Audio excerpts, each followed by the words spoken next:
It's a massive shift in how we think about diversity. The old view, that was all about compliance, right? A box-ticking exercise to meet a mandate. But the new view sees that diversity is the absolute lifeblood of innovation and excellence. It's not about putting people into categories, it's about unleashing the unique genius that every single person brings to the table.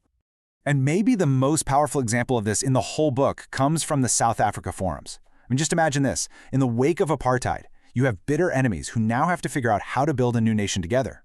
Their breakthrough moment, the thing that changed everything, was when they stopped arguing about their incredibly painful past and instead started sharing their personal visions for the future.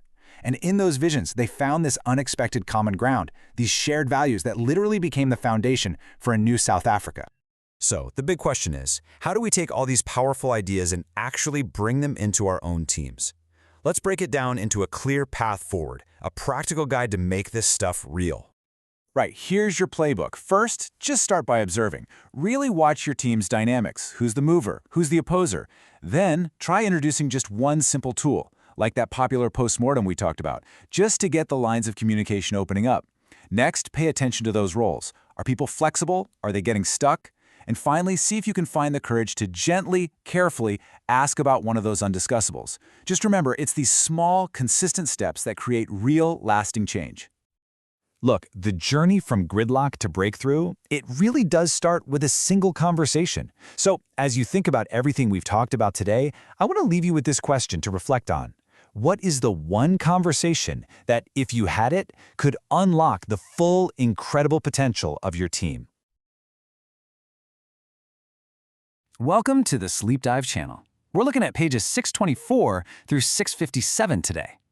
Imagine you're tasked with building a brand new luxury car, right? But your biggest obstacle isn't the engineering, it's the people. This is a fascinating case study from Ford in the early 90s, where a team realized that to build a better car, they first had to completely rebuild how they work together. We're going to explore how they broke down those dreaded corporate silos to create a true learning organization. So, meet Fred Simon. He was the man in charge of the 1995 Lincoln Continental project. And he was facing this huge problem, one that probably sounds familiar if you've worked in a big company, what he called functional chimneys. Basically silos where different departments act like their own little competing empires. And here's the heart of the conflict they faced. You see, an engineer's main loyalty wasn't really to the car they were building, it was to their home department. Plastics, climate control, body engineering, you name it. So if you came up with a risky new idea that might be great for the car, but could hurt your department's numbers, well, it was just safer to do nothing. This created a culture of caution, not commitment. Now, the leadership team knew this had to change. A previous project, a big success, had only been pulled off through what they called managing by panic, just throwing people and money at problems at the very last minute. With budget cuts looming, they knew that just wasn't going to fly anymore. They absolutely had to find a better way. So the first step in their solution was this really profound realization. Before they could even think about changing the organization's processes, the leadership team understood they had to change themselves. The real work had to start right at the top with their own relationships and how they communicated. To make this happen, they formed a cross-functional core team of senior managers, and get this, they met every month for a whole year. But these meetings weren't really about strategy. They were about learning how to just talk to each other, using new tools to build some genuine dialogue and trust. And through this process, they uncovered the real human barriers that were holding them back. It turned out the problem wasn't technical at all. It was about a deep-seated fear of being wrong, a total lack of trust that other people would have your back, and the boss's own ingrained need to control every single detail. And the change, while it was subtle at first, started to ripple outwards. Other people, like team leader Rick Haas, began to notice a difference in meetings. The senior managers were acting different. They were listening more, especially to bad news. That fear of getting beat up for raising a problem was actually starting to fade. So, with this new foundation of trust starting to form among the leadership, the next challenge was, how do you scale this? How do you get this new way of working out to everyone else? Their solution was something they called the Learning Lab. Okay, now this was not your typical corporate training day with stale biscuits and bad coffee. The Learning Lab was designed as a practice field. They brought in intact teams, people who actually worked together every single day, and had them apply new tools for thinking and communicating to the real messy problems they were currently facing on the car. This quote from an engineer, Julie Petrucci, just captures the feeling perfectly. At first, it was uncomfortable, right? The boss didn't have all the answers. In fact, he was learning right there alongside them. But that discomfort pretty quickly turned into excitement. It created this powerful sense that they were truly all in it together. So they'd built this new foundation of trust, they'd created this practice field, but the huge question remained, would all this investment in relationships and dialogue actually make a difference when it came to, building a car? This is always the moment of truth for any kind of change effort, isn't it? So, did it actually work? Well, the proof was pretty dramatic. The most incredible proof came early one morning. An engineer, 6 levels down the hierarchy, picks up the phone and calls the program manager, Fred Simon, directly. He tells him he has a problem with the car bodies. He doesn't know the answer, and he wants to stop the entire prototype build to figure it out. To really get how monumental this was, you have to appreciate a few things. First, an engineer at his level would never call the program manager directly. Second, build schedules at Ford were sacred. You just don't stop a build. And third, for an engineer to admit, "I don't know the answer," well, that was traditionally seen as a confession of failure. But in this new culture, his act of courage was celebrated. That one phone call, which was only possible because of this new sense of psychological safety, saved the project from what would have been a total nightmare cycle of fixes and refixes. It ended up saving an absolutely incredible amount of time and money. Here's another amazing story. In one of the follow-up sessions, 2 team leaders, feeling emboldened, finally told an executive, Nick Zaniak, right to his face that his cumbersome approval system was making their lives miserable. They just asked him, "Why do you need this system?" Now, in almost any other context, Zaniak's response would have been a career-ending insult. But here, his shocking honesty, "It's because I don't trust you," didn't end the conversation. It blew it wide open. It allowed them to finally talk, meaningfully, about the specific issues that had led to that mistrust in the first place. So, how can we take these lessons from a car company back in the 90s and actually apply them to our own work today? Let's try and distill the key principles into a practical framework. I think the single biggest lesson is this: focus on the quality of your relationships before you focus on the process. So many change efforts fail because they do it the other way around. They introduce new tools and new software without first building the trust needed to use them properly. The key is to start small, right inside your own team. And here's a really simple, powerful way to start. In your very next difficult conversation, just make a conscious effort to listen. And I mean really listen. Don't spend the time formulating your rebuttal while the other person is talking. Practice truly hearing their perspective. It's the very first step on the ladder to a better conversation.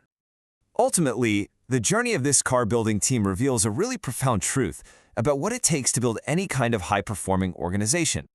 It isn't about adopting some complex management theory or implementing the latest whiz-bang software. It's about getting back to the absolute fundamentals of human interaction. It's about creating enough safety for people to build trust and have the honest conversations they need to solve hard problems together. And that brings us to a final question for you to reflect on.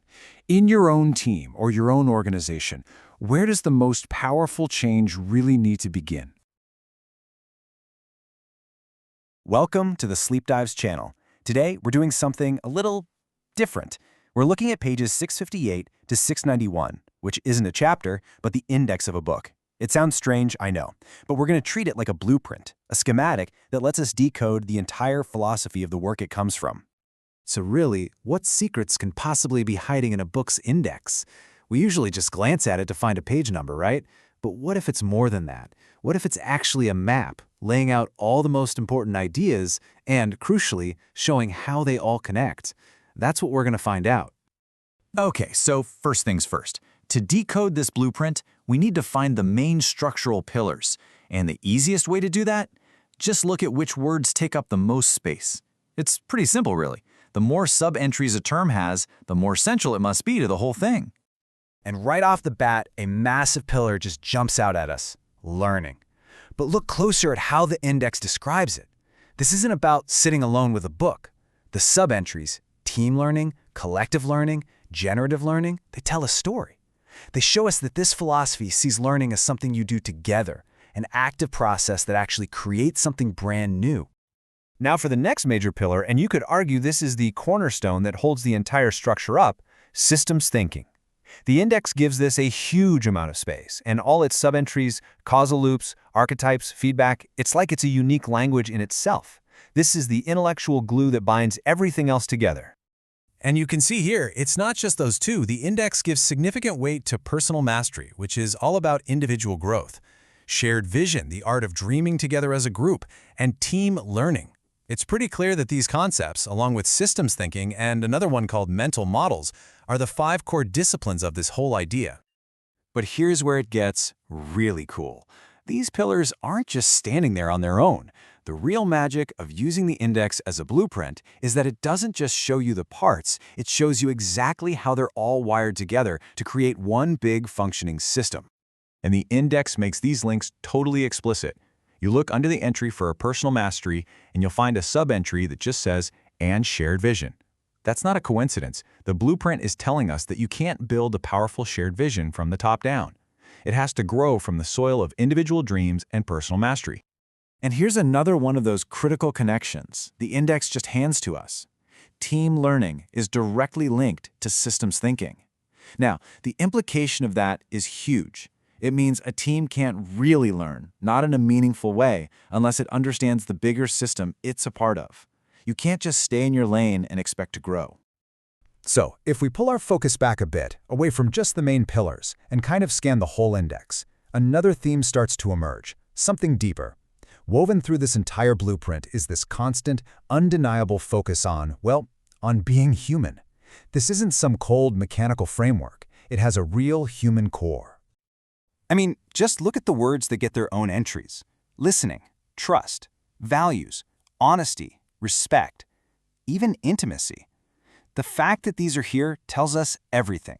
It tells us this system is designed for people.